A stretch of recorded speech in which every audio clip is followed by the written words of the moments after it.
Meus amados, eu desejo saudar-lhes com a paz do Senhor. Muito obrigado pela sua recepção, podeis tomar o seu assento. Que bom essa manhã, reunidos na casa de Deus para o 30º Comadete. É uma alegria poder estar com vocês. Eu estive aqui há muitos anos atrás, na ocasião era o pastor Divino e mudou bastante, né? Parabéns pela beleza, pela reforma da igreja, e vocês continuam aí nesse mesmo fervor, servindo a Deus com muita alegria.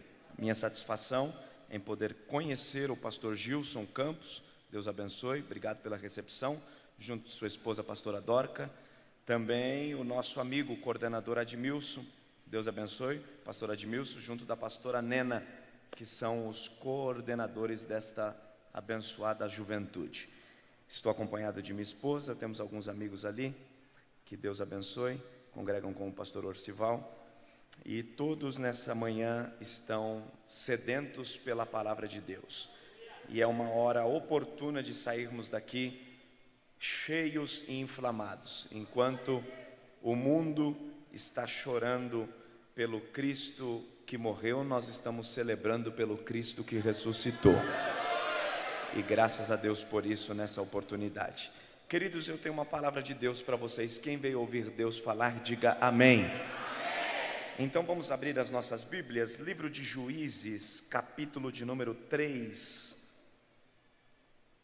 Juízes 3, versículo de número 15. Glória a Deus.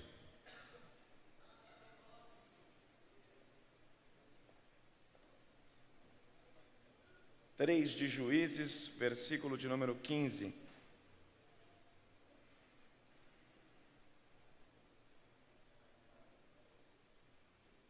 Quem achou o texto, diga amém. Diz-nos assim: então os filhos de Israel clamaram ao Senhor, e o Senhor lhe suscitou um libertador, Eude, homem canhoto, filho de Gera, benjamita. Vamos ficar só com essa parte que diz assim: então os filhos de Israel clamaram ao Senhor, e o Senhor lhe suscitou um libertador. Você vai repetir comigo: e o Senhor lhe suscitou um libertador. Eu conto de 1 até 3 e você repete. Diga 1, 2, 3. E o Senhor lhe suscitou um libertador. Vamos de novo? 1, 2, 3. E o Senhor... Gente, mas vocês não tomaram café da manhã não? Vamos falar com mais força. 1, 2, 3. E o Senhor suscitou um libertador.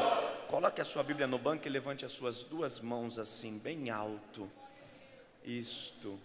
Coloque a Bíblia no banco, levante as duas mãos e diga comigo, diga: Deus, eu estou disposto a ouvir tudo o que preciso e não o que quero.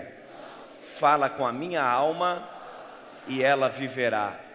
Se tu falares comigo, eu sairei edificado pela tua palavra. Amém. Antes que você se assente, eu queria que você dissesse para a pessoa que está do seu lado: Deus não procura homens perfeitos. Diga: Deus procura homens habilidosos. Diga. Agora, já como estamos num trabalho de jovens, eu queria que você dissesse, diga: Deus não procura jovens perfeitos. Deus procura jovens habilidosos. Tome seu assento, por favor. Gente, o cenário do mundo dos dias em que nós estamos vivendo visa e vislumbra procurar pessoas que ou sejam perfeitos ou no mínimo se acheguem à perfeição. O mercado de trabalho, a indústria, a economia, a política, as pessoas esperam que alguém apareça que no mínimo seja perfeito ou que apresente algumas características louváveis e que faça um trabalho diferenciado. As pessoas gostam de ver perfeição para seguir esse modelo. Se, por exemplo, existe alguém que está seguindo a carreira pública, logo a sua referência deve ser em alguém perfeito, ou que no mínimo tenha trazido benefícios para a sua sociedade. O mundo da moda também visa buscar pessoas que tenham características perfeitas. O mundo da moda, quando se procura uma mulher, logo a beleza tanto do Brasil quanto do exterior, hoje em dia, estabeleceu um padrão, uma figura. Que tipo de mulher é a mulher mais bonita? Aquela que tem tanto de altura, quadril, cintura, rosto, e vai dando as figuras dentro daquilo que se estabelece. Figura do homem belo, figura da mulher bela, a figura de um grande profissional. Um grande profissional precisa ter passado por grandes experiências, ter executado grandes trabalhos, ter feito tais faculdades, ministrado cursos em outras faculdades, ter passado por Harvard e assim sucessivamente. Mas a Bíblia é Bíblia porque ela vai nos falar de heróis que venceram e vai falar de heróis que não venceram. Daqueles que chegaram ao topo e daqueles que também tiveram frustrações. Se eu fosse fazer uma autobiografia, se eu fosse falar de mim a vocês, é natural que quando eu logo estou falando de mim, eu não gosto de contar as minhas guerras, a não ser que elas sejam superadas. Porque ninguém gosta de ficar contando derrotas, ninguém gosta de ficar falando o tempo todo daquilo que viveu e foi triste e que não teve superação. Eu gosto de contar vitórias quando eu passei por um vale e logo fui recuperado. Aí sim é bom você contar as suas guerras, mas só contar derrotas não é muito bom de se ouvir e nem tampouco de se falar. Mas a Bíblia vai contar de heróis que triunfaram e também vai contar de heróis que triunfaram no começo e foram derrotados no final. E o livro de Juízes, ele tem esse prisma, porque ele começa com um homem praticamente perfeito como Otiniel e termina contando a história de um dos grandes heróis que termina praticamente em um estado de derrota e que, se não fosse a intervenção divina, ele, por certo, estaria sendo hoje esquecido, como no caso de Sansão. A Bíblia fala de Otiniel, sobre suas guerras, suas pelejas, as suas conquistas, mas termina falando sobre Sansão e os seus fracassos e as suas mazelas. E o livro de Juízes, ele é muito espetacular, porque ele vai tratar de um tempo em que Israel não tinha reis. Existiam algumas figuras em Israel, dentre elas os sacerdotes e os profetas. Na verdade, Deus nunca quis estabelecer figura de homem sentado no trono para representar seu povo. O governo em Israel era governo teocrático, era Deus quem decidia, era Deus quem falava, era Deus quem manipulava o povo de um lado a outro, era Deus quem guiava o povo por coluna de fogo, por nuvem, era Deus quem mandava maná, era Deus quem abria o mar. Deus era a centralidade de seu povo.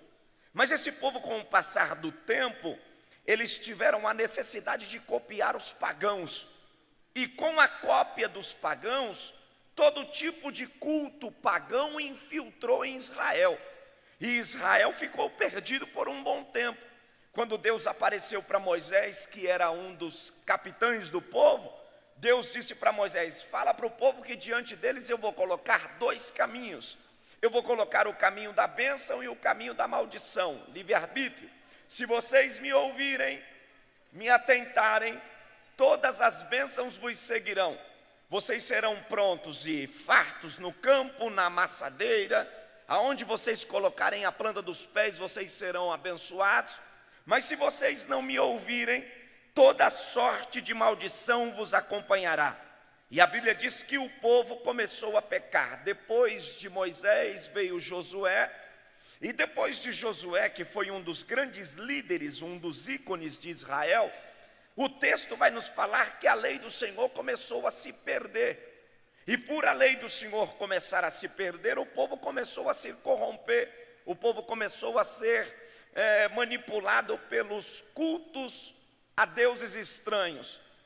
Quando Deus havia dito para Israel: arranquem do meio de vocês os cananeus. E o povo exterminou tudo que era gente, mas os cananeus ninguém quis arrancar. Os cananeus a princípio eram boas pessoas, ajudavam o povo. A terra dos cananeus, por sinal, era uma terra muito farta. A terra dos cananeus tinha fertilidade, a terra dos cananeus a água era maravilhosa, tudo que se plantava dava, tudo que se colhia era bom para a mesa do povo, a gordura dos gados, a beleza da cidade.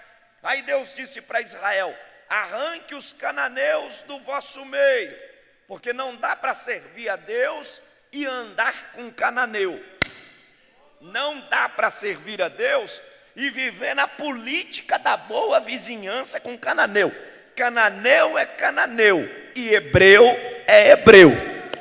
Ímpio é ímpio e crente é crente. Mas o povo começou a desobedecer ao Senhor. E aí a gente vai perceber que com essa desobediência, os cananeus ganharam força em Israel. A tal ponto que Israel começou a ser manipulado, porque os cananeus, por serem pagãos, e não só os cananeus, como tantos outros povos, tudo que eles adoravam, eles precisavam ver. Ninguém nunca viu Deus. Um dia Moisés disse para o Senhor: Senhor, nós queremos te ver. O Senhor falou: Moisés, ninguém aguenta me ver, porque se vocês me verem, vocês vão morrer.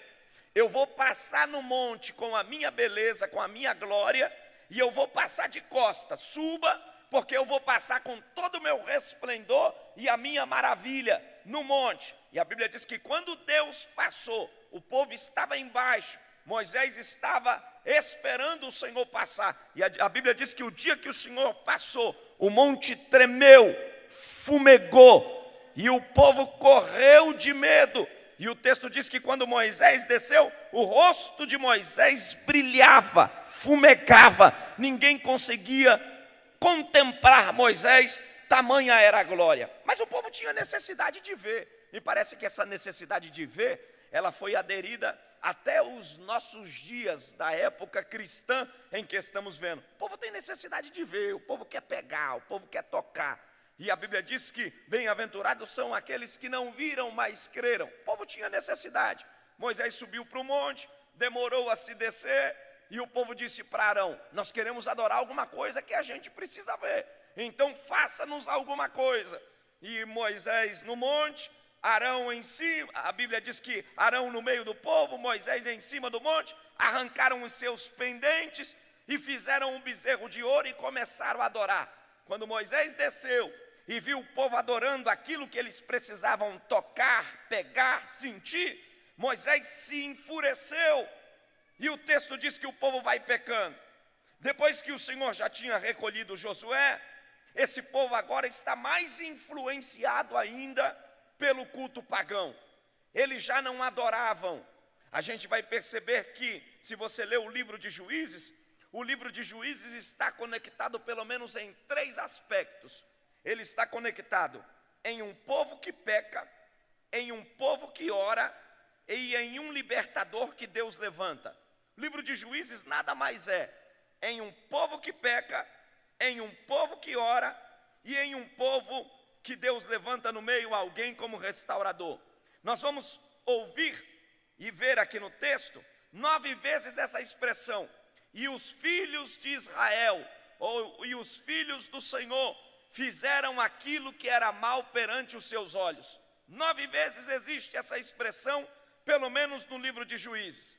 A Bíblia vai nos relacionar 13 homens num tempo de pecado e de frustração, que Deus levantou dentre homens uma mulher chamada Débora como juiz de Israel, porque não tinha rei, mas era alguém em que o Espírito de Deus entrava nele, possuía-o com autoridade, e ele livrava o povo de certas circunstâncias.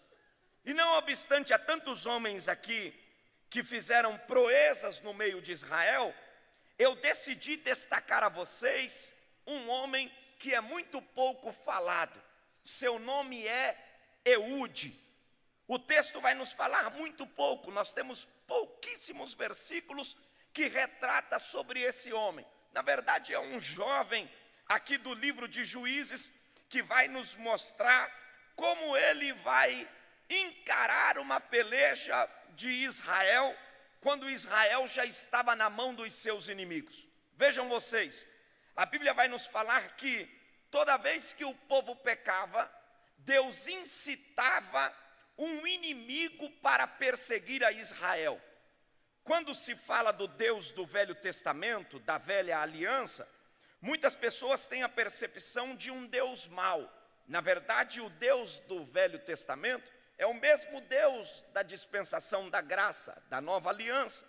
Mas aqui, as coisas que acontecem na dispensação antiga são por símbolos e figuras, para se aplacar o furor, para se entregar um culto. Era por intermédio de bois, ovelhas, gados, animais, ofertas pacíficas, cereais. E a gente vai perceber aqui que o povo tinha muito medo de se aproximar daquilo que era santo, até porque havia uma restrição. Não era qualquer tipo de pessoa que entrava no Santo dos Santos. Tinha o sacerdote, o sumo sacerdote. Não era qualquer hora. Havia momento específico para se fazer esta oferta. E o povo, então, por sua vez, tinha alguém para reportar-se a Deus através de figuras, sendo o sacerdote, sendo o profeta. Então, a imagem que as pessoas fazem aqui desse Deus do Velho Testamento é de um Deus tirano, de um Deus mau. Mas você vai perceber que todas as vezes que Deus se refere a Israel, Deus fala a Israel de uma forma carinhosa. Todas as horas em que Deus fala por profetas e também por sacerdotes aqui, você vai perceber que Deus trata Israel amigavelmente em um estilo de vida, um modelo de vida, comparando Israel como esposa, como amiga, comparando Israel como alguém muito próximo do seu convívio. Até mesmo quando Israel pecava, a Bíblia diz que quando Israel pecou e se prostituiu, Deus falou para Oséias, que foi um profeta, disse: vai, deita-te com uma mulher, casa-te com ela, e essa mulher era prostituta. E aí, quando esta mulher casa-se com Oséias, ela se prostitui com outros homens, e Oséias está caído, desfigurado. Alguns dizem esse texto ser literal e outros não, enfim, não importa. Mas a forma em que vemos aqui é que Deus queria mostrar para Israel que, assim como o profeta Oséias tinha se sentido traído, porque Oséias precisava expressar uma mensagem para Israel, sentindo o que o próprio Deus sentia quando era traído pelo seu povo, porque Deus estava aqui na condição de marido de seu povo, amigo de seu povo. Então ele se expressava ao povo dizendo: vocês são meus. E se uma coisa que Deus tinha era ciúmes de seu povo, Deus não abria mão de seu povo para nenhum tipo de culto, para nenhum tipo de prática religiosa, a não ser que conhecesse e reconhecesse o seu poderio. Deixa eu te dizer uma coisa: o mesmo Deus do passado é o mesmo Deus de hoje. A aliança mudou, mas Ele continua o mesmo, e eu devo te dizer, Ele não abre mão de você por nada. Deus não abre mão de você, Deus espera você. E aí você vai ver que até mesmo Deus, quando castigava esse povo aqui, Ele castigava esse povo não para matá-los, Ele castigava o povo para atraí-los. Em Jeremias, em Ezequiel, em Oséias, em Amós, em Joel, Ele castigava o povo, mas com cordas de amor, Ele mesmo trazia o povo. Para o próprio Moisés, Ele mesmo tinha dito: esse povo pecou, mas esse povo é meu, é o meu povo. foi eu quem formei, foi eu quem o levantei. E o texto vai nos dizer aqui que esse povo agora está nas mãos dos seus inimigos. Eles estão assolados, eles estão perplexos. A Bíblia diz que Deus fortaleceu os moabitas, e o reino dos moabitas se tornaram uma fortaleza em Israel. E Israel aqui começou a perder as forças. Israel pecou, e dessa vez que Israel peca, Deus diz a Israel: eu vou dar a vocês um Deus que é a cara do que vocês estão adorando. Porque nós somos a cara do que adoramos, nós nos parecemos com o que adoramos. E é exatamente isso aqui que eu quero tratar com vocês nesta manhã, porque nós vamos perceber no texto que Deus manifesta a sua grandeza, dando poder a um inimigo para ferir Israel, a fim de atrair esse povo.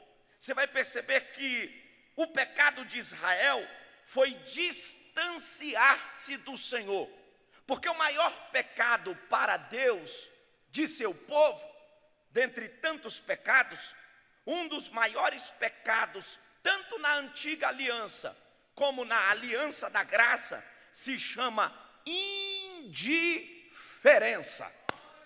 O pecado da indiferença é um dos maiores pecados. Irmãos, tem gente que está cantando, congregando, tem carteirinha da Assembleia de Deus, toca na música, participa do coral, é membro assíduo, mas é indiferente. Se você olhar as cartas das igrejas da Ásia, uma das igrejas que Deus mais ataca, Jesus mais critica e censura, é a igreja de Laodiceia. Não obstante, essa igreja era uma igreja poderosa, em todos os sentidos. Ela era a melhor igreja da Ásia Menor, era a melhor igreja em todos os quesitos, mas ela tinha um problema de indiferença. Ela não era quente e nem fria, ela era morna. E esse problema de indiferença é o que atacou os filhos de Israel. Os filhos de Israel não sabiam a quem servir, não reconheciam mais a Deus, e por falta de reconhecer a Deus, o culto pagão entrou em Israel. Vejam quantos deuses entrou em Israel. Entrou em Israel Astarote, entrou Baal, entrou Moloque, entrou uma série de deuses que eu poderia relatar a vocês aqui. E a Bíblia diz que Deus fortaleceu um inimigo. E quem é esse inimigo? Esse inimigo se chama Eglon. Eglon era um rei de Moabe. Seu nome significa grande javali ou porco gordo. E eu fiquei pensando aqui nesse texto, olhando o reflexo daquilo que Deus dá a Israel, e eu percebi que o cenário de Israel era exatamente aquilo que eles mereciam receber. Foi mais ou menos assim. Deus olhou para Israel e viu que Israel não cultuava mais a ele. No dia da primícia, Israel não se manifestava. No dia da oferta, Israel também não entregava. As libações, sacrifícios, o culto a Deus, Israel não prestava. Se a planta crescia, era o Deus pagão que era adorado. Se a água descia, era o Deus pagão que era adorado. Todo o paganismo entrou em Israel. E aí Deus enfraqueceu a Israel e fortaleceu o seu inimigo. Nós vamos perceber que esse rei Eglon, ele é rei em Moabe, ele tomou Israel por 18 anos. Israel era o povo mais respeitado do mundo antigo. A Bíblia e a história vai nos dizer que todos os reinos à volta de Israel pagavam tributo para Israel. O povo de Israel era conhecido pelas suas vitórias emblemáticas. Quando se falava de Israel, os reis respeitavam esse povo. A Bíblia diz que o povo era respeitado porque quando falava-se de Israel, falava de um povo em que o Deus desse povo tinha aberto o mar. O povo de Israel tinha invadido Jericó, que era conhecida como a cidade das palmeiras. uma das terras mais emblemáticas daquele mundo, uma das grandes vitórias, e o povo de Israel rodeia a cidade 7 voltas. No 7º grito houve uma implosão, os muros caíram. A fama de Israel era tão grande que a Bíblia diz que tinha uma prostituta que morava no muro, e quando os espias foram para ver a terra, ela disse: eu sei que o vosso Deus vem abrindo montes, vem abrindo mar, e Ele vos dará essa terra, Ele vos fará conquistar esta cidade. Ei, guarda minha família, porque eu vou vos esconder aqui. E os espias falou: nos esconda, porque assim que esta cidade for tomada, tu e a tua casa será guardada. Deus tinha conserto com esse povo. Irmãos, olhe para cá, porque isso aqui é muito sério. Um povo que era conhecido pelo Deus que não perdia batalhas, um povo que era conhecido por provisões, um povo que era conhecido por maná que caía, um povo que era conhecido por providências divinas, tanto no campo quanto no deserto, agora está debaixo de servidão dos seus inimigos. E deixa eu dizer uma coisa muito séria aqui. Eu sei aonde o Espírito Santo quer chegar, e alguém de repente está preocupado, dizendo: mas o que é que vai dar aí? Fique tranquilo, porque o Espírito Santo sabe aonde vai direcionar esta mensagem e para qual necessidade ele está falando. Olhe para cá, o texto vai nos dizer que Israel começou a perder as suas forças, e por Israel começar a perder as suas forças, o respeito por Israel foi se acabando. Deus conferiu poder, porque quem confere poder ao inimigo é o próprio Deus. O poder está nas mãos de Deus. E Deus dizia para os inimigos de Israel, tanto amalequitas, como midianitas, como filisteu, como cananeu, como todo tipo de gente daquele tempo, Deus fortalecia e instigava. Nós pentecostais temos um costume de colocar toda a culpa no diabo. Diz que uma vez uma irmã saiu da igreja e se deparou com o diabo na esquina e disse que ele estava chorando. E aí a irmã perguntou: por que você está chorando? E aí disse que ele respondeu dizendo: porque os crentes da tua igreja, tudo que eu faço, eles botam a culpa em mim. Na verdade a gente coloca, atribui tudo, diz: é um inimigo, é um inimigo. Na verdade não é o inimigo, porque o inimigo não tem poder, não tem força para fazer nada se Deus não conferir a ele. É Deus quem domina, o inimigo não tem poder de fazer nada, porque tudo está no controle de Deus. O controle está na mão do Senhor, é Ele quem diz, é Ele quem manda, é Ele quem faz. Um dia ele falou para Jó: Jó, controle está na minha mão. Jó começou a fazer um monte de pergunta e achou que Deus ia descer para respondê-lo. Deus não desceu para respondê-lo, Deus desceu para perguntar. Deus olhou para Jó e disse: onde você estava quando eu criei a terra? Você sabe aonde foi que eu coloquei as colunas para segurar o céu? Você sabe? Você sabe quando foi que eu desci, risquei com o meu dedo na praia e disse às águas do mar: até aqui não mais? Você sabe o tempo das cabras monteses dar a luz aos seus filhotes? Você sabe aonde está o ventre que fabrica o gelo da terra? E aí Jó, sem saber explicar, disse: eu não sei de nada, eu só sei que tudo tu podes e nenhum dos teus planos pode ser impedido. Então pegue na mão de quem está do seu lado aí, diga para ele: o domínio está na mão de Deus.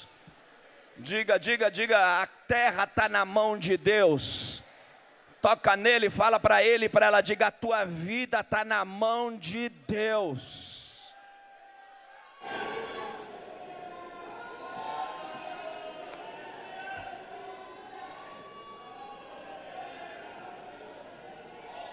Aleluia.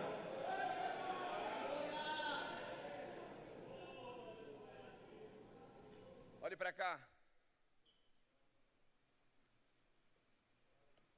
Então por que esse inimigo aqui é fortalecido? A Bíblia diz que Eglon tomou posse de Moabe e ele se investiu contra Israel. Nada mais era, nada menos era do que o próprio Deus conferindo poder a Eglon, o grande javali. Olhe para cá. Grande javali ou porco gordo? É o nome desse cara, Eglon. O que ele gostava? Ele gostava de primícia do que era para a mesa de levitas e sacerdote. Israel já não dava mais, era ele quem comia. O trigo, o tributo, também era para ele. Todo o tributo de Israel que era recebido, Israel não ficava mais com nada. Ele disse: quem vai comer sou eu. Vocês só vão comer o que eu colocar na vossa mesa. Gente, será que esse cenário não parece com o cenário que a gente está vivendo no Brasil, não?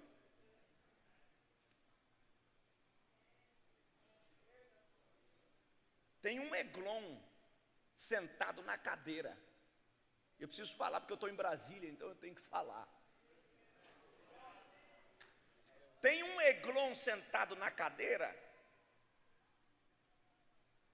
e ele fortalecido, ele não está fortalecido por força própria, é o próprio Deus quem conferiu poder a Eglon. Mas não vai queimar não. Porque só existe uma possibilidade desse Eglon sair. Esse Eglon só pode sair, ele não sai com espada, ele não sai com grito,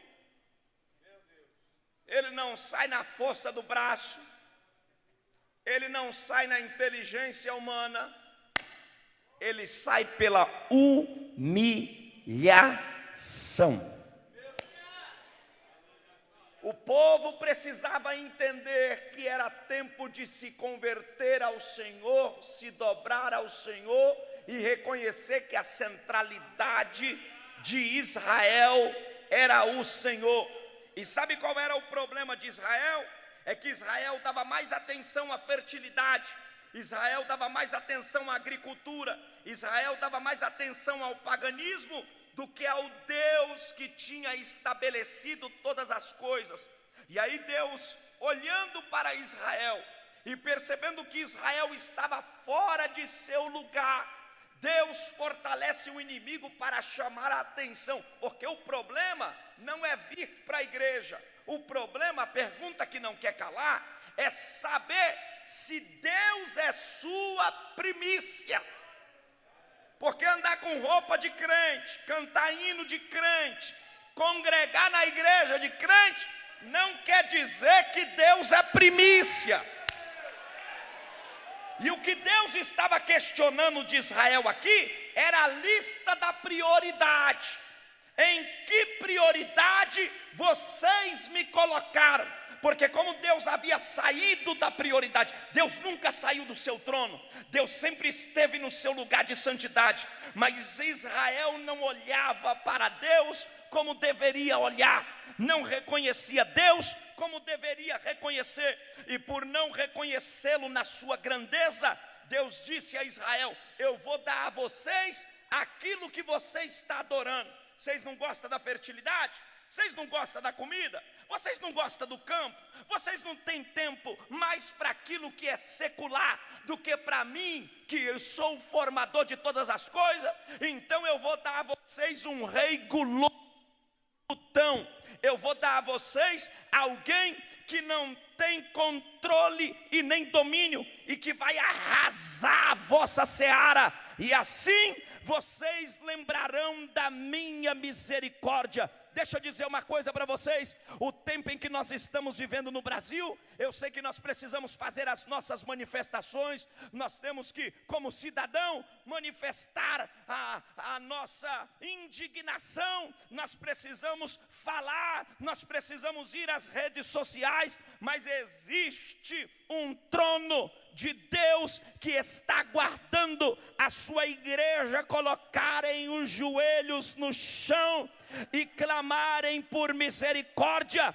Joel disse: é tempo de se humilhar. Joel, quando profetiza ao povo, Joel disse: chorem os sacerdotes, chorem os profetas, chora o noivo, chora a noiva. Irmão, não é tempo de ficar kkk. Não é tempo de ficar olhando a banda tocar como se nada tivesse acontecendo. Deixa eu dizer, não adianta a gente achar que estamos vivendo o maior tempo de avivamento que nós não estamos vivendo. Eglon pisou o pé no meio do povo de Deus e está querendo dominar. É por isso que a frieza tomou conta, a indiferença tomou conta, as pessoas já não reagem, porque Deus não está inserido como o principal da lista de sua adoração. É por isso que a fraqueza espiritual tomou conta, a indiferença tomou conta, e não adianta a gente apenas fazer congresso, porque isso não vai mudar. É muito bom, coloca uma camiseta, canta um hino, mas o que Deus está esperando é o povo esfregar a cara no chão e dizer: salva teu povo, Senhor.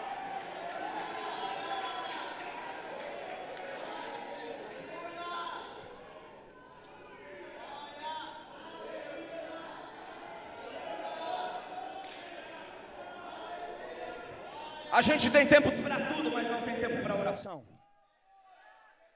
A gente tem tempo para fazer peça, a gente tem tempo para cantar, a gente tem tempo para fazer retiro, a gente tem tempo para tudo, mas a gente não tem tempo para colocar o joelho no chão.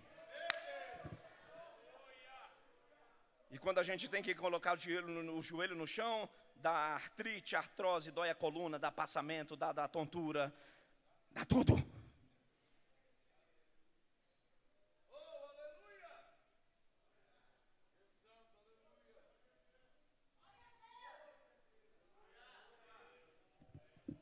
E eu preciso dizer a vocês, infelizmente eu estou inserido nesse grupo, que nós somos o povo que fazemos mais auê,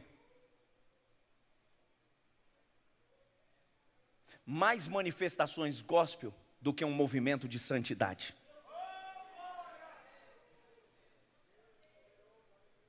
E o que Deus está querendo não é manifestação gospel. O que Deus está procurando não é luzes coloridas. O que Deus está procurando não são as fumaças ardentes do palco.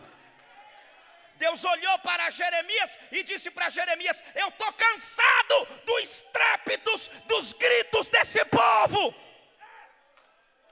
Eu estou cansado desse povo que grita ao meu nome, chamando o meu nome, quando o coração está longe de mim. E por isso eu vou fortalecer o vosso adversário. Mas se o povo que se chama pelo meu nome se humilhar,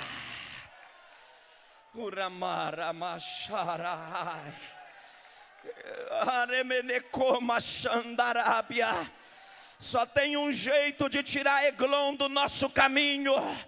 Só tem um jeito de tirar a droga da nossa cidade. Só tem um jeito de tirar a corrupção da nossa família. Não é na força do braço, não é na força da arguição, não é no conhecimento intelectual. É lógico que nós precisamos de representantes, nós precisamos de alguém na Câmara, no Senado, mas essa força da igreja, porque a igreja de Cristo, eu não estou falando da instituição, a instituição nossa precisa de representantes e a gente tem que colocar, mas a igreja de Cristo não é instituição. Igreja de Cristo não é batista, não é assembleia, não é Deus de amor, não é cristã no Brasil. Igreja de Cristo é gente comprada, lavada e remida no sangue do Cordeiro.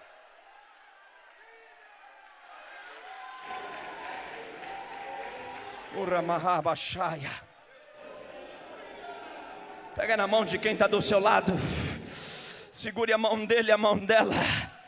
Oh glória, oh glória, oh glória, oh glória.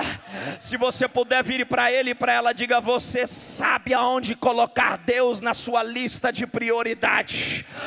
Segure a mão dele e diga: hoje você tem a responsabilidade de tirar Eglon do lugar em que ele está. Olha para cá, quer que eu fale bem claro? Deus está dizendo: é hora de trocar, é hora de tirar o seu namorado e colocar Deus como prioridade. Você quer que eu fale bem claro? Eu vou falar. É hora de tirar as relações pessoais, é hora de tirar o jogo de futebol e tirar o momento da oração. Eu não sou contra não, seja lá você corintiano, flamenguista, seja lá o que você quiser, não é pecado e não é problema. O problema é você suprimir, sufocar aquilo que é de Deus, e colocar o santo em detrimento do profano. Foi isso que Israel fez. Israel substituiu a áurea glória por uma coisa raquítica, e o povo está fazendo isso, substituindo culto por show, o santo pelo profano, está tudo fora do lugar. Aí o assolador, e a gente quer benção, a gente quer profeta, a gente quer pregador de fogo, a gente quer vaso no culto, mas as coisas estão fora do lugar. Deus está dizendo: arranca Eglon que eu vou chegar.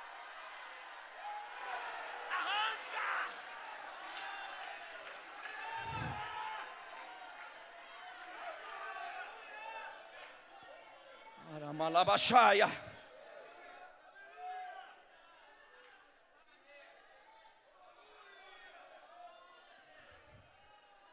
Toque em quem está do teu lado e fala para ele, diga: é você quem decide. Diga: é você quem decide quanto tempo a imoralidade, a prostituição, a mentira, a maconha, a inveja, diga: a inveja vai permanecer no lugar santo.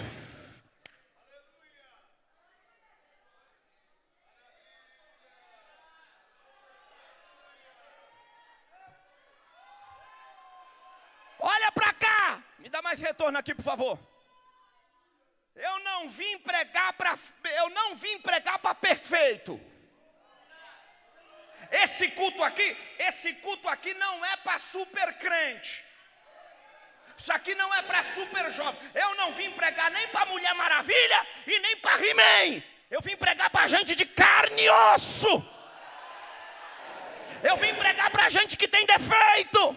Eu vim pregar para gente que tem mazelas e necessidades, mas que reconhece que a grandeza de quem deve estar no trono é dele. Tudo é por Ele, é para Ele, é Ele quem manda, é Ele quem desmanda, é Ele quem abre, é Ele quem fecha, é Ele quem faz subir da sepultura, é Ele quem faz descer, é Ele quem cria reis, reino e sacerdote. E hoje Deus está procurando um povo aqui que tenha coragem de fazer isso.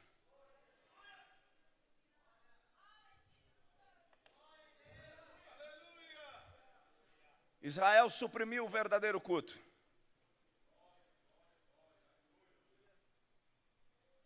E sabe onde estavam os perfeitos? Que na igreja tem, né? Os super vasos, super profetas, super homens de Deus. Perfeito não abraça a guerra. Até porque Deus não conta com o perfeito. Deus só conta com o defeituoso. Toda vez que o povo quis escolher um perfeito para reinar, eles tiveram problema. Escolheram Saul, foi uma catástrofe. Saul era bonito, sobressaía pelos ombros, era indicado do povo. O dia que Saul foi reinar e tomar conta do povo de Israel, a Bíblia diz que pronto ele não estava, e se enfiou nas bagagens, porque era frouxo. Era perfeito, mas era frouxo.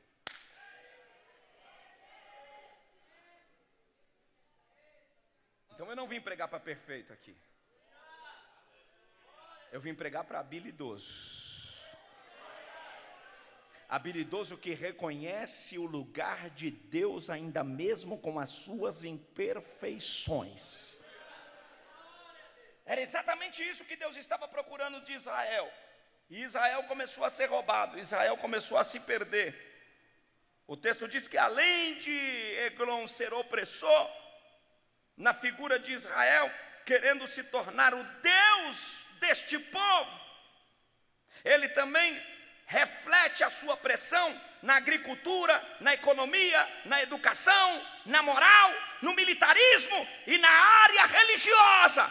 Ele gritou a Israel e disse: o Deus de vocês agora sou eu.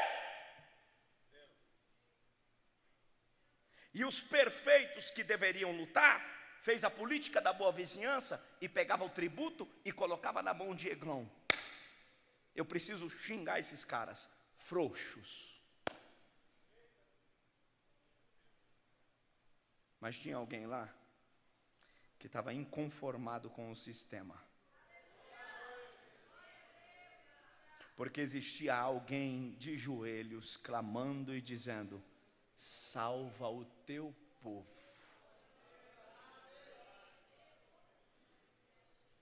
O texto diz que levantou um jovem chamado Eude. E esse Eude aqui, ele é da tribo de Benjamim. Seu nome significa ilustre, mas de ilustre ele não tinha nada, porque ele não tem muita aparência. Ele é da tribo de Benjamim. Benjamim é o filho mais novo do patriarca Jacó. Benjamim significa aquele que é filho da mão direita, mas parece um paradoxo, porque se você for olhar o texto, você vai perceber que mão direita para esse moço aqui era quase sem utilidade, porque o texto vai falar que os filhos da mão direita de Benjamim eram habilidosos na batalha, e quando eles soltavam suas flechas, eles nem erravam um fio de cabelo sequer. Eles acertavam no alvo, e quando atiravam, não perdiam um fio de cabelo. Mas diz o texto aqui, esse aqui era canhoto. E aí eu fui ler o texto na íntegra, e fiz uma comparação com outras leituras e traduções. Eu percebi que essa expressão aqui, canhoto, não é de fato uma habilidade diferenciada que esse moço tem, porque ser canhoto, porque o que a Bíblia quer dizer aqui como canhoto, ela quer expressar aqui no texto que esse canhoto aqui seria uma espécie de deficiência.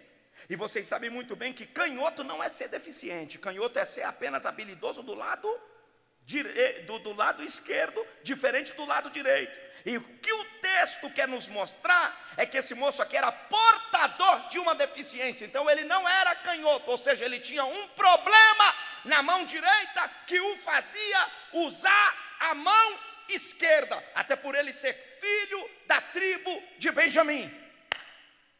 O que para ele era uma vergonha, porque todo benjamita era habilidoso por ser filho da mão direita, mas ele tem um problema em sua mão. Mas ele não coloca o problema como prioridade, ele coloca Deus, a fim de mudar o cenário de sua população. Eu queria que você olhasse para quem está do seu lado e dissesse: transformar essa geração. Diga: mudar esse povo não é parar em detrimento do defeito. Diga: não fique olhando para o seu defeito. Descubra as suas habilidades, que são maiores do que os seus defeitos. Diga para quem está do seu lado, diga: coloque o seu defeito abaixo do teu Deus.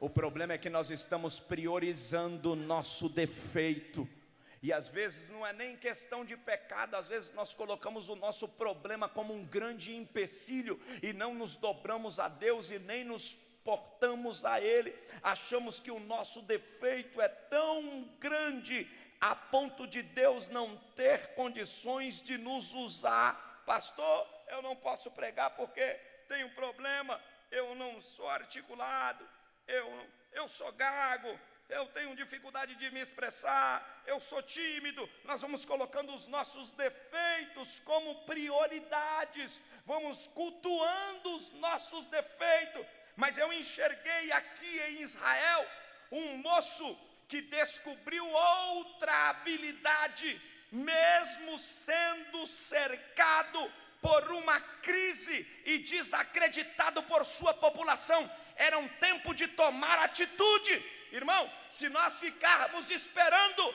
alguém perfeito se levantar, sabe quando vai se levantar? Nunca!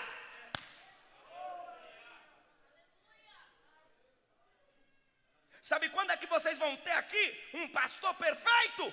Nunca! Sabe quando vocês vão ter aqui um político perfeito? Nunca! Sabe quando vocês vão ter aqui um professor da escola dominical, um profeta perfeito? Nunca! Olha para a Bíblia.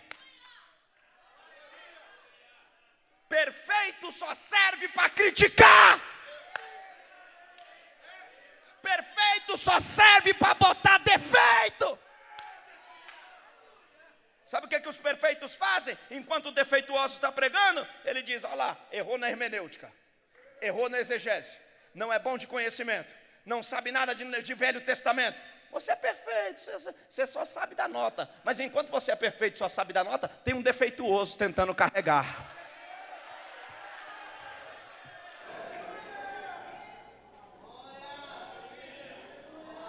Diga para quem está do seu lado, diga: existem defeitos que Deus não vai tirar. Diga: são sequelas que serão levadas para o resto da vida. Por quê? Para uma glória maior aparecer. É por isso que Deus não tirou o espinho na carne de Paulo. Paulo não era perfeito, Paulo tinha um espinho na carne, com todo o conhecimento, com toda a grandeza, com tudo que tinha passado, mas ele tinha um espinho na carne. Ele disse, e por 13, se Paulo não tivesse esse problema, ele seria o cara mais perfeito do Novo Testamento. Aí ele foi ao Senhor e disse, por 3 vezes eu disse, arranca de mim. O Senhor falou para ele, minha graça te basta, leva isso daí. Tem defeito que eu não vou tirar, tem problema que eu não vou resolver. Sabe por quê? Para você criar dependência. Porque quando você alabara shebia de Komanahai, porque quando você tem perfeição, quando você se sente pronto em tudo, você não coloca mais Deus na sua centralidade. Aí já não é mais Deus quem faz, é o homem quem faz. Aí alguém diz, você viu que eu cantei e o fogo caiu? Você viu que eu preguei e eu sou o melhor pregador? É porque ele se julga perfeito. Mas quando você tem defeito e se coloca na condição de alguém que precisa e depende do Senhor e diz, Senhor, eu vou apenas na força do teu poder, porque quem manda é o Senhor, quem faz é o Senhor, quem abre é o Senhor. Deixa eu dizer uma coisa, irmãos, o problema no Brasil da igreja evangélica é que ninguém está querendo mais ser dependente, ninguém mais está querendo mostrar os seus defeitos, até porque mostrar defeito é muito feio. O problema é que está todo mundo querendo, irmão, tem mais cacique na igreja evangélica do que crente, porque todo mundo quer mandar, ninguém quer mais ser servo, ninguém quer mais se submeter, quer todo mundo colocar o pitaco, todo mundo quer mandar, quer todo mundo dar palpite, e Deus está dizendo, eu não quero perfeito, eu quero servo.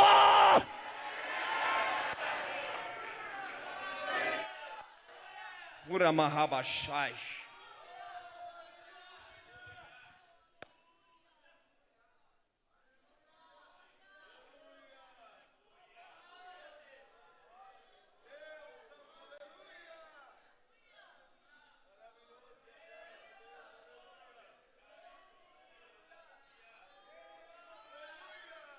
Olha para cá. Aí a gente vê um tema assim, transformados para transformar. Aí logo vem à mente o seguinte, transformado de fraco para um gigante. Acaba com isso. Transformado de um pequeno para um grandão. Acaba com isso. Não precisa ficar grande. Não precisa virar gigante. Davi não precisou virar gigante para matar Golias. Nem os leprosos de Samaria precisou ficar limpo para dar comida para Israel. Exatamente isso, transformado para transformar, é eu entender a minha pequenez e saber, de mim eu não posso, em mim não tem nada, mas o que vai comigo. Aranda kama xandaraia. Pega na mão de quem está do teu lado e fala para ele, segura na mão dele e fala, diga para ele, diga, Deus não vai fazer você sair daqui sem o seu defeito. Toca nele, toca nela, fala, Deus não vai tirar o seu defeito. Diga, a grande transformação é você entender o defeito e trabalhar a habilidade. Aqui não é mágica, aqui não é terreiro de macumba, aqui não precisa dar saravá para rodar um pozinho em você e você chega fraquinho e sai valente. Aqui não é culto de Superman, aqui não é jogo de videogame. É fraco, mas vai vencer, é pequeno, mas vai vencer, não tem nada, mas vai vencer.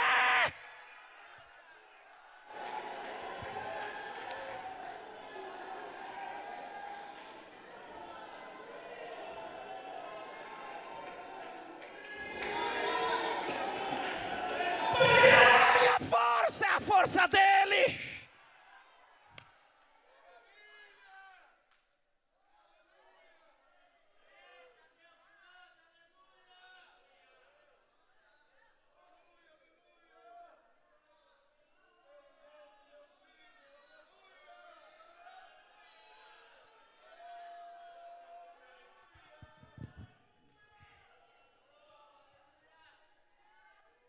Olha para cá. Sabe o que Deus está querendo nos mostrar? Quando você está debaixo de dependência e humilhação, você consegue entender os seus fracassos e colocar Deus no seu lugar. Sabe qual foi o problema de Israel? O problema de Israel foi que Israel se mostrou grande, se mostrou independente, como o maior povo, e disse assim, não precisamos de Deus. Ah é? Pois está alguém que é a cara de vocês, e vocês vão ver se precisam ou não precisam de mim.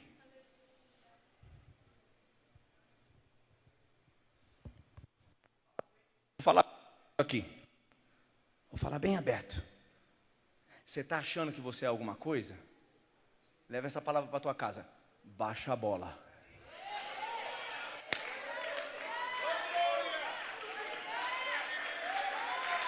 Ó.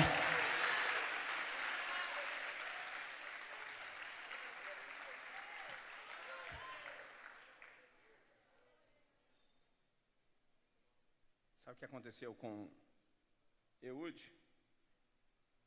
Eude começou a ver que para entregar tributo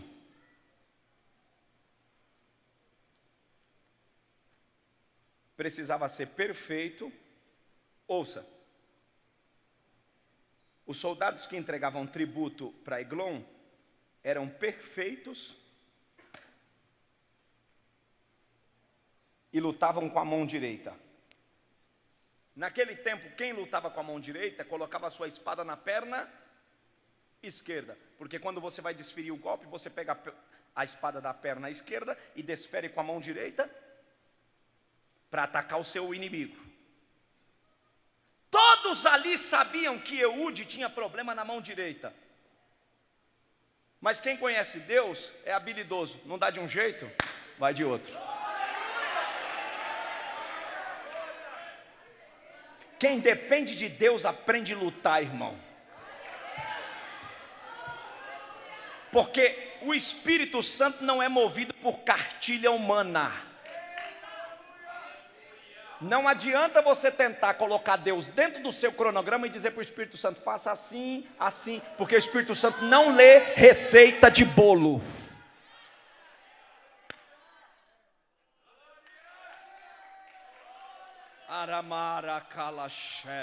Estou sentindo Deus aqui. Diga para quem está do teu lado, diga, não é você que tem que chamar Deus para a sua programação. Diga para ele, diga para ela, diga, é Deus quem tem que chamar você para a programação dele. Não é você que tem que colocar Deus no seu culto, é você que tem que entrar na forma do culto de Deus.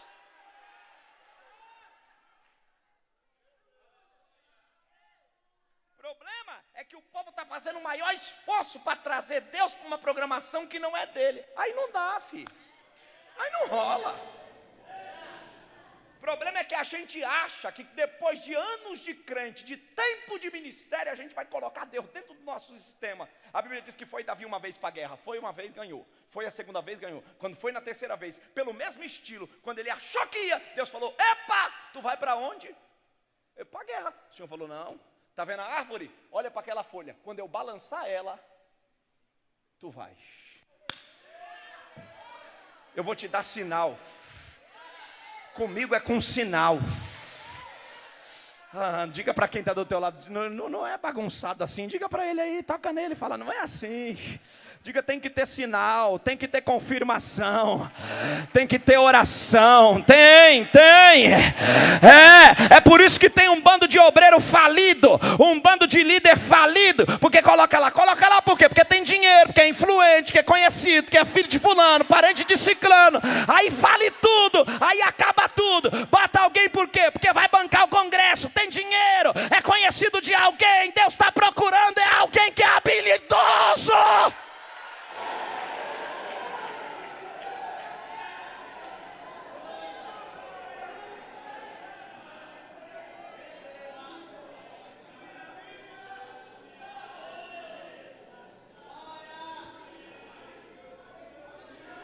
O dia que a igreja parar de fazer política da boa vizinhança com cananeu, Deus vai tomar a primícia.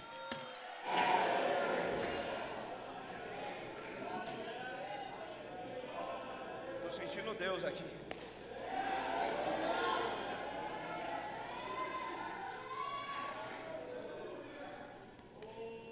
Para terminar,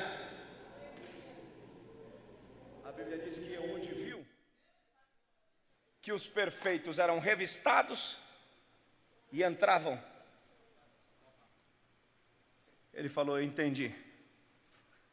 Então vou fabricar um punhal, e já que eu não consigo lutar com a mão direita, eu aprendo a lutar com a mão esquerda.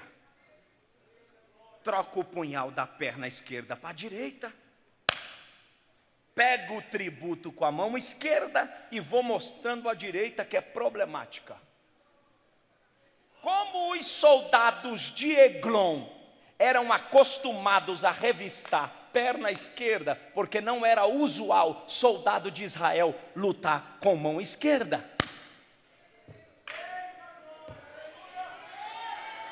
A espada estava guardada, porque alguém olha para você aí cheio de defeito e logo diz, será que vai dar alguma coisa aí?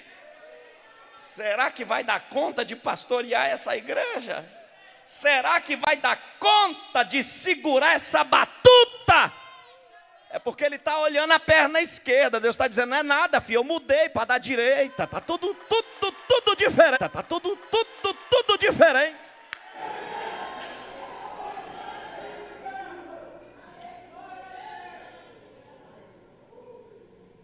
O problema é que a gente precisa aprender os lados. Jesus um dia chegou para Pedro, e Pedro era perito de mar. E Jesus olhou para Pedro e falou para Pedro, pescou? Ele conhece, ninguém conhecia mais de mar do que Pedro. Ninguém conhecia mais de peixe do que Pedro.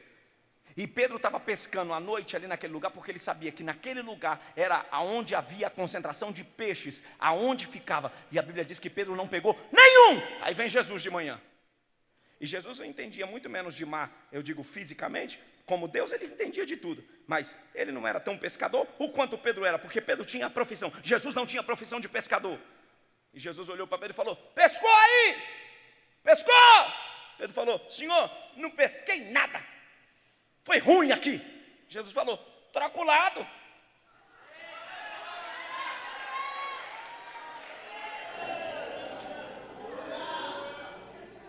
Aí ele fala ao Senhor como pescador: Senhor, foi a noite toda, mas já que tu está mandando, tu deve conhecer o que eu não conheço. Então, sob a tua palavra, ainda que a natureza não é comum, esse horário, os peixes estão lá, mas por certo, pela tua ordem, eles foram. Então deixa eu trocar o lado.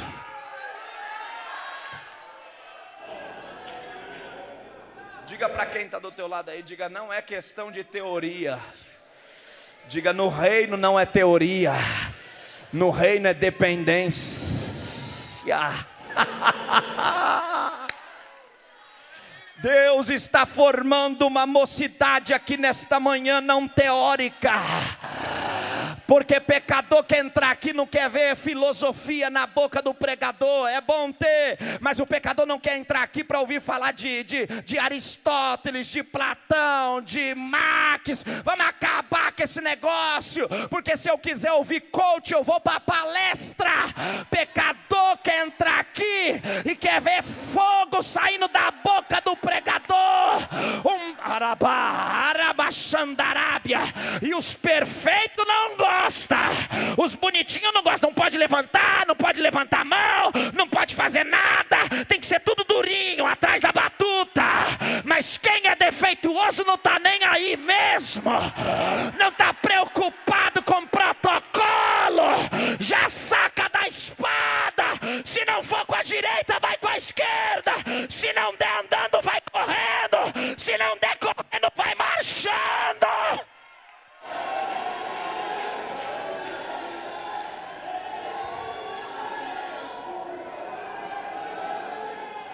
Irmãos,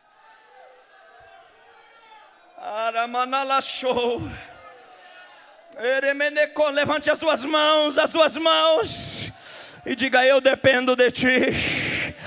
Eu estou na tua mão. Diga: minha força nada é se não for a tua. O meu poder nada é se não for o teu. Levanta a tua mão e diga: eu dependo. Eu dependo. Eu dependo. Toca em quem está do teu lado e diga: a força de Deus vai aparecer em você agora. Cadê os crentes batizados com o Espírito Santo? Andacala Shebinaia. A força de Deus vai aparecer. Aonde tem alguém batizado no Espírito Santo, vai pegando o punhal aí.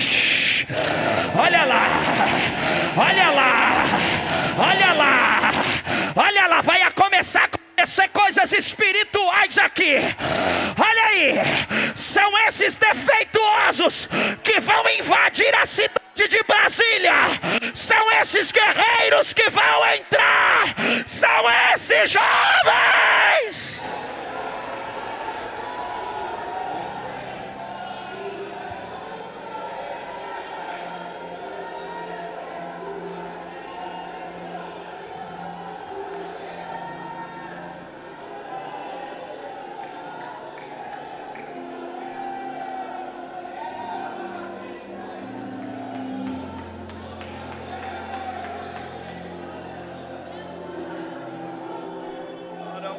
Show.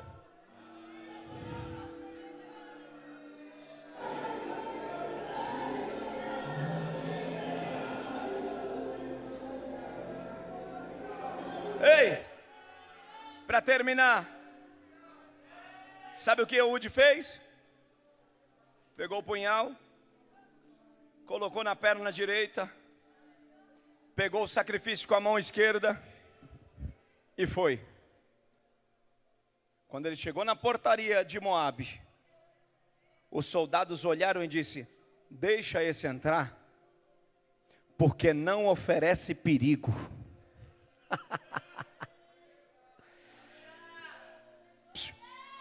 Já viu aquele tipo de gente que te dá oportunidade como no golpe da misericórdia? Deixa, não vai dar nada mesmo. Deixa cantar, não vai dar nada mesmo. Deixa pregar, não vai dar nada mesmo. Deixa dirigir a igreja lá, não vai dar nada mesmo. Ele não sabe que a espada está do lado invertido. Diga para quem está do teu lado aí: estão rindo do teu defeito, mas não conheceram tua habilidade. Iramai. Eremahai. Diga para quem está do teu lado aí: estão rindo do teu defeito, mas não conhece a tua dependência de Deus.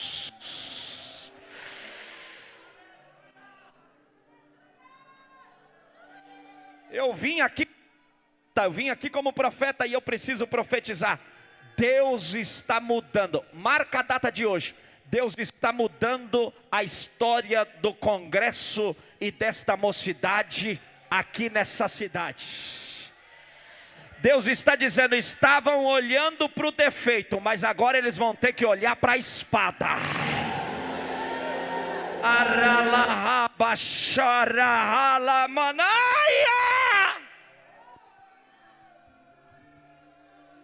Fica de pé.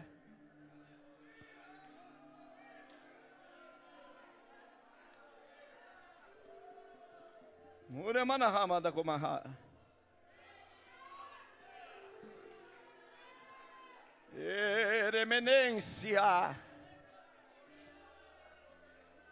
Eu quero chamar aqui quem quer mostrar dependência.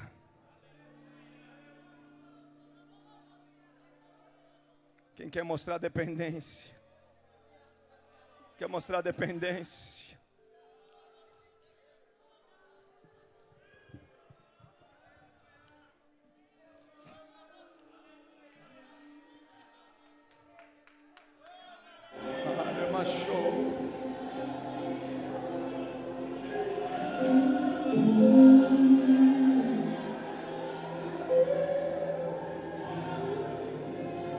Vem se espalhando aqui, ó, para caber todo mundo. Vai se espalhando aqui.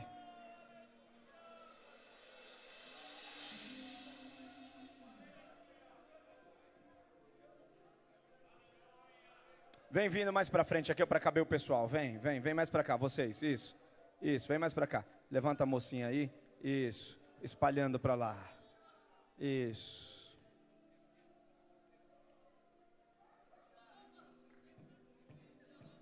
Aleluia.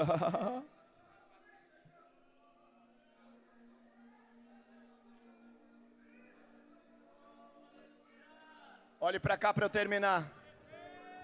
Ouçam. Diz a Bíblia que o povo clamou, Deus levantou Eude.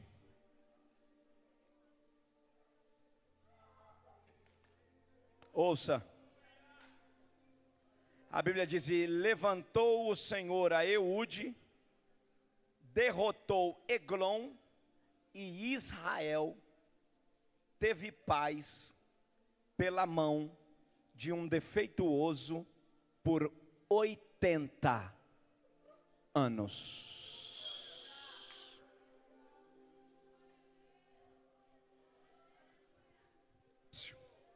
Olha para cá.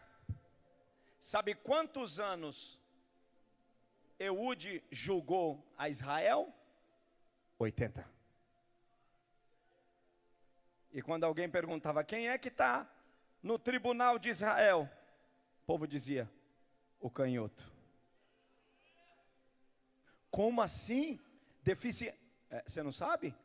Ele trocou a espada, mudou o lado, derrubou o gigante, e a gente tem paz aqui, ó, há 80 anos. Deus está dizendo: se você esquecer o defeito e criar dependência, eu vou colocar uma espada na tua mão, que a sua história vai ser falada por gerações.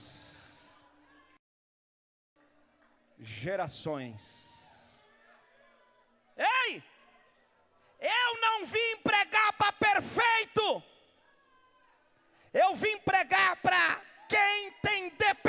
essência. E o céu está perguntando para você aqui hoje: quer pegar o punhal da palavra? Vamos pegar o punhal da palavra aqui hoje, vamos? Vamos sair daqui valente hoje, vamos sair daqui, vamos?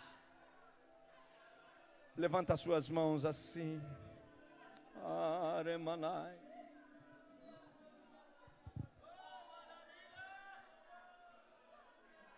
Se tiver um grupo de louvor aqui para nos ajudar, pode vir. Levante a sua mão. Fale comigo alto, fale comigo, diga: Deus.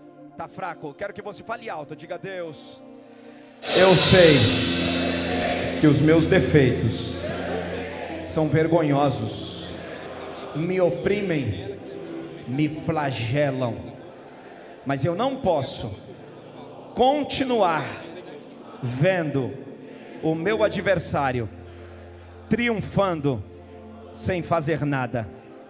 Eu preciso entender que mesmo com defeito, Tu és comigo. E o que eu preciso fazer é trabalhar as habilidades.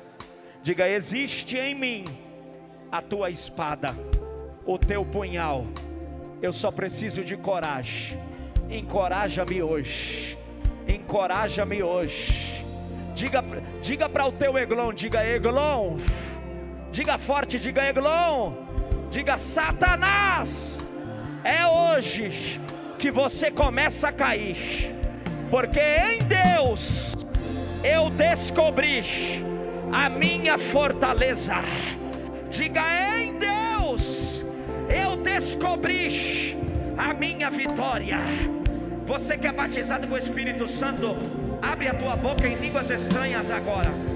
Vai, vai, vai, vai, vai. Se você puder, põe a mão no ombro de quem está do teu lado aí. Põe a mão no ombro da pessoa que está do teu lado e ore com ele. Ore com ele, põe a mão no ombro dele aí, ore por ele. Ore por ele agora. Segura aí só um pouquinho, oh glória, vai abrir na boca. Se você puder, põe a mão no ombro de quem está do teu lado. Ore em línguas estranhas com ele agora. Eu queria que você sentisse que Deus está colocando na tua mão uma espada. Pega ela agora. Pega. Aonde tiver alguém que quer receber algo de Deus, receba agora. Olha lá. Irai. Manachou. Manakiondoita. Quem não é batizado vai sendo batizado. Jesus está começando a batizar aqui.